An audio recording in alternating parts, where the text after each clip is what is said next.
Welcome to let's learn together again. আজকের আমাদের প্যাসেজটা হচ্ছে প্র্যাকটিস টেস্ট 2 এর রিডিং প্যাসেজ 2, যেটা ক্যামব্রিজ বইয়ের।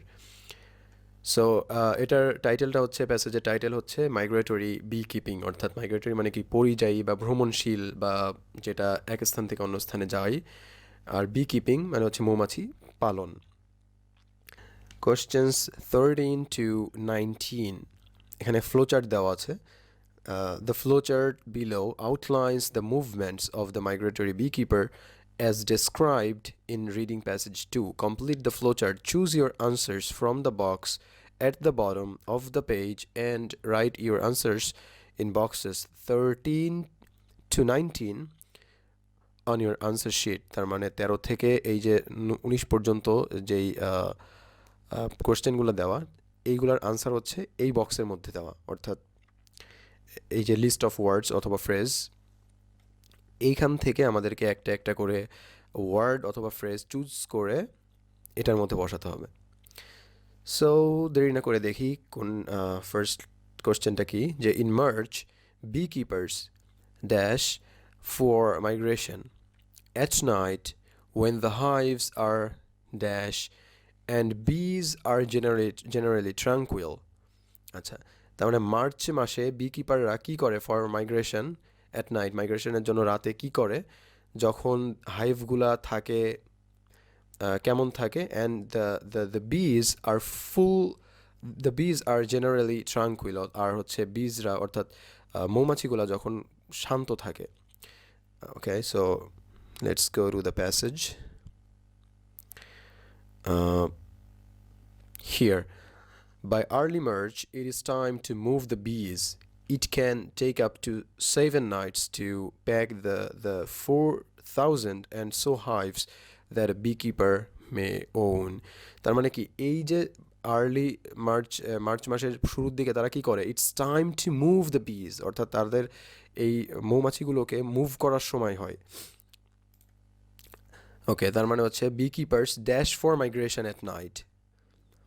Beekeepers smoke তো হবে না, barrels set off, pollinate, combs, full. Here, prepare. So beekeepersরা কি করে, prepare, they in March beekeepers prepare for migration, তারা মাইগ্রেশনের জন্য প্রস্তুতি নেয় at night, রাতে, when the hives, যখন মধু চক্রগুলা অর্থাৎ মৌচাক যেটাকে বলা যায়, আর ড্যাশ ওয়েন মৌচাক আর ফুল, অর্থাৎ যখন মধুচক্রগুলো পরিপূর্ণ থাকে, and the bees are generally tranquil. A little dash can ensure that this is the case. তাহলে মৌমাছিরা যে ট্র্যাঙ্কুইল, অর্থাৎ মৌমাছিরা যে শান্ত রয়েছে, এটা কিভাবে বোঝা যাবে। So let's go to the passage again, and এই লাইনটা দেখেন যে bees can be pacified with a few puffs of smoke blown into each hive's narrow entrance, অর্থাৎ প্রত্যেকটা মৌচাকের যে ছোট যে ন্যারো, অর্থাৎ খুব সরু যে প্রবেশপথ রয়েছে, ওখানে যদি আমরা কিছু ধুমায়িত করি, তাহলে কি হয় যে মৌমাছিগুলোকে প্যাসিফাইড, অর্থাৎ তাদেরকে প্যাসিফাই করা যায় বা তাদেরকে শান্ত করা যায়। তার মানে এখানে কি, স্মোক।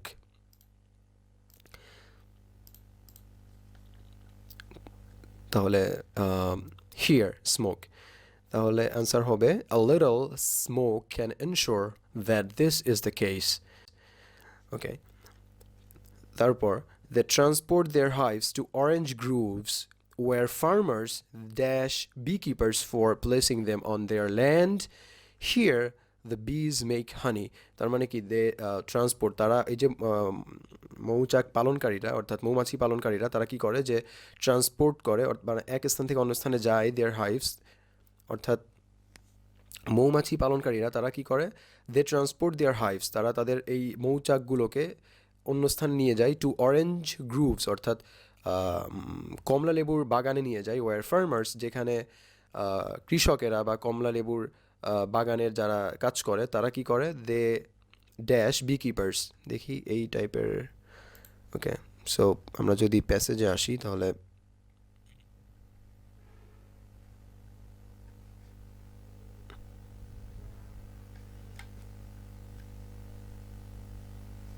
দেখেন এখানে যে the beekeeper will pay the farmer to allow his bees to feed in such places as orange groves. তার মানে কি যে এই যে মৌমাছি পালনকারীরা তারা কি করে, পে করে বা তারা হচ্ছে কিছু চাঁদা দেয় বা টাকা দেয় ফার্মারদেরকে, যাতে করে ফার্মাররা তাদের এই মৌমাছিগুলোকে তাদের বনে খাওয়ার কোনো ব্যবস্থা করে, অর্থাৎ তাদের বনের যেই গাছগুলা রয়েছে সেখান থেকে মৌমাছিগুলারা খাদ্য আহরণ করতে পারে। তার মানে এখানে যদি আমরা বলি যে they transport their hives to orange groves where farmer charge, দেখেন এই যে এখানে কিন্তু রয়েছে যে চার্জ, কারণ এখানে কিন্তু ফার্মাররা পে করে না, আমরা কিন্তু এভাবে বলতে পারবো না where farmers pay beekeepers, কারণ ফার্মাররা কিন্তু বিকিপারদেরকে পে করে না, বাট বরং বিকিপাররা ফার্মারদেরকে পে করে, এখানে কিন্তু উল্টা।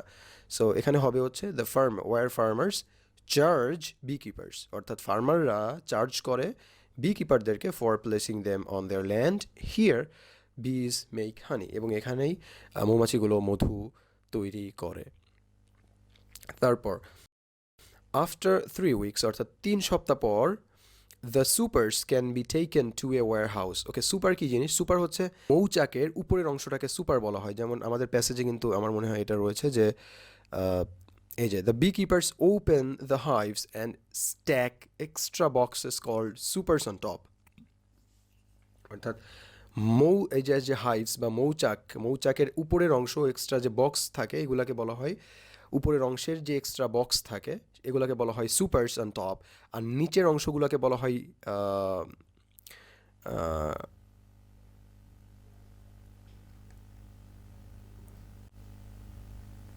In the brood chamber below, অর্থাৎ নিচের অংশটাকে বলা হচ্ছে ব্রুড চেম্বার আর উপরের অংশটাকে বলা হচ্ছে সুপার্স। ওকে, এগেইন আমরা যদি প্রশ্নে ফিরে আসি, after 3 weeks the supers can be taken to a warehouse, অর্থাৎ এই সুপারগুলোকে কী করা হয়, একটা গোডাউনে নিয়ে যাওয়া হয়, where dash are use to remove the wax, অর্থাৎ সেখানে কোনো একটা জিনিস যেটা ইউজ করা হয়, যেটা ব্যবহার করা হয় two remove the wax, wax মানে হচ্ছে মোম, তাই না? মোমকে মৌচাক থেকে রিমুভ করা হয় and extract the honey from the hives or from the combs. কম্ব মানে হচ্ছে যেই মৌমাছির ছোট ছোট যেই সেলগুলো রয়েছে এগুলোকে বলা হয় comb. So after 3 weeks the supers can be taken to a warehouse where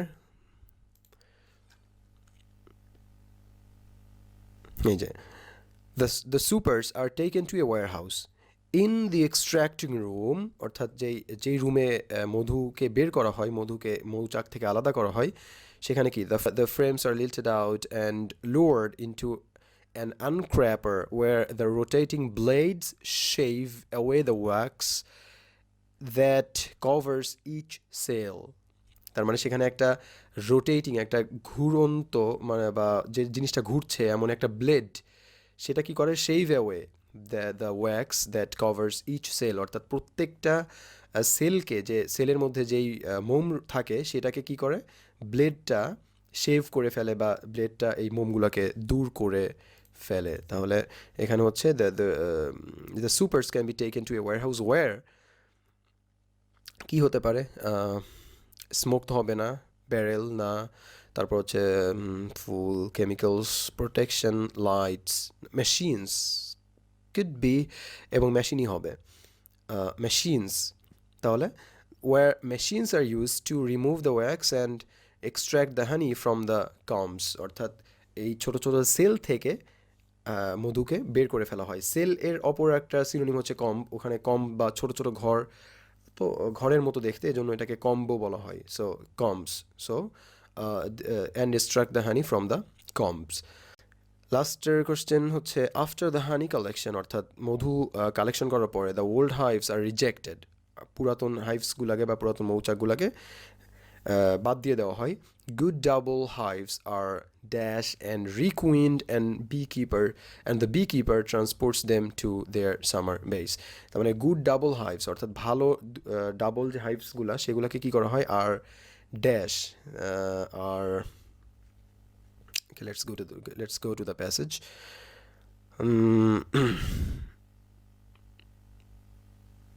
Okay, to create new colonies, a healthy double hive teeming with bees can be separated into two boxes.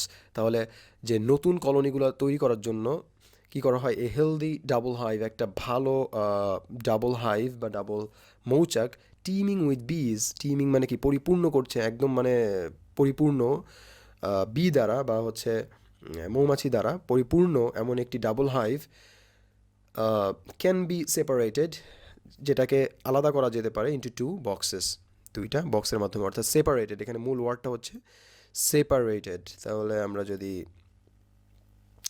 যদি কোশ্চেনে দেখি, তাহলে split, separated অপর একটা synonym বলা যেতে পারে, so splitted. So good double hives are splitted and requeened, and the beekeeper transports them to their summer base. তাহলে এখানে হচ্ছে টোটাল 13 থেকে 19 পর্যন্ত answer. Then question 20 to 23, label the diagram below, choose one or two words, অর্থাৎ এই ডায়াগ্রামকে আমাদেরকে labelling করতে হবে বা নামকরণ করতে হবে। কি করা যেতে পারে যে একটা অথবা দুইটা ওয়ার্ড আমরা সিলেক্ট করতে পারি from the reading passage for each answer. Write your answers in the boxes 20 to 23 on your answer sheet. Okay, তাহলে আমরা দেখি এখানে 20 নাম্বার, এই যে ছোট ছোট সেলের মতো যেটা আমরা প্যাসেজে একটু আগে পড়েছিলাম, এগুলাকে বলা হয় কি, কম্ব। তাহলে 20 নাম্বার হবে কম্ব অথবা সেল। তারপরে 21 নাম্বার দেখি প্যাসেজে,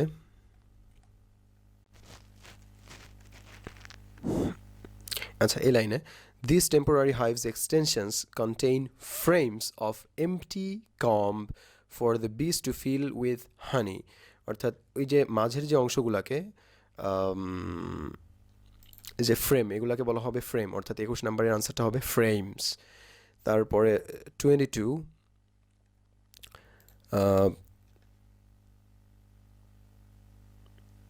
and the supers, অর্থাৎ আমরা কিন্তু আগেই জেনেছি screen can be inserted between the brood chamber and the supers, অর্থাৎ আমরা কিন্তু আগেই জেনেছি যে ব্রুড চেম্বারটা কি আর সুপার্সটা কি।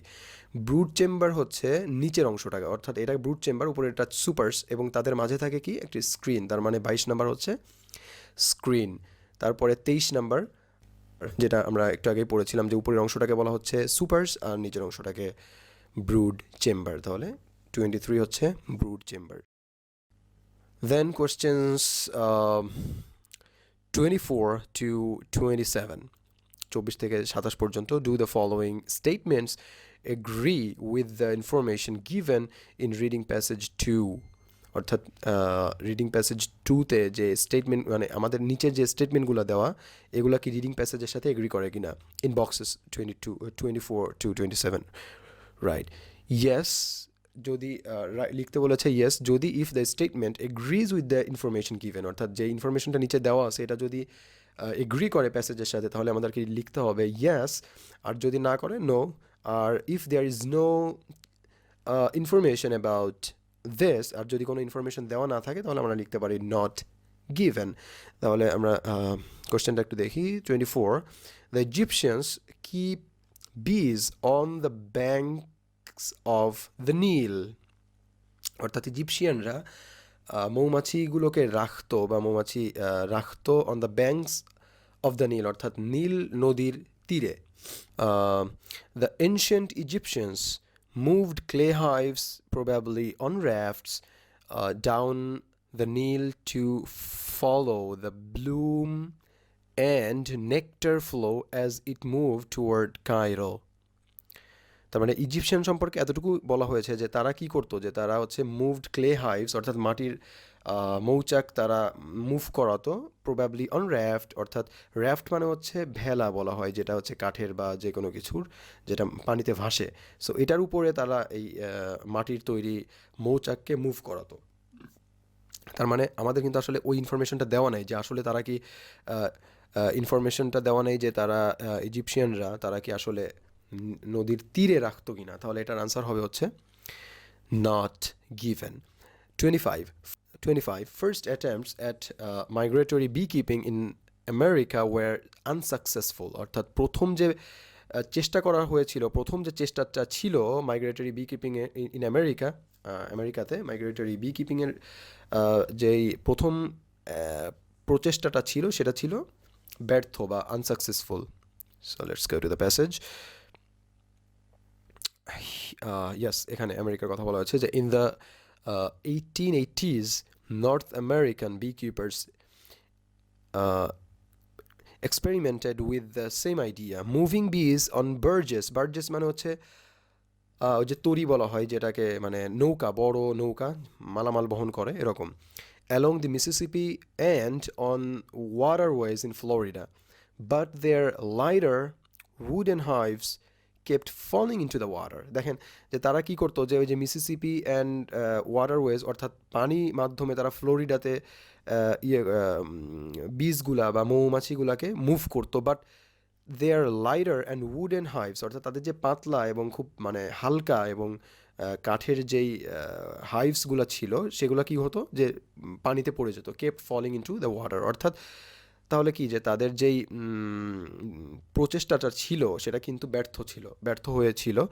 এবার এরপর আবার বলা হচ্ছে যে other beekeepers tried on the railroad, অর্থাৎ অন্য কিছু বি কিপাররা ছিল যারা চেষ্টা করেছিল রেল পথে বা ট্রেন রোডে যেটাকে বলা যায় অ্যান্ড হর্স ড্রন ওয়াগনস, অর্থাৎ ঘোড়ার মাধ্যমে হয়তো, বা ওয়াগনস মানে হচ্ছে ঘোড়ার গাড়ি এরকম।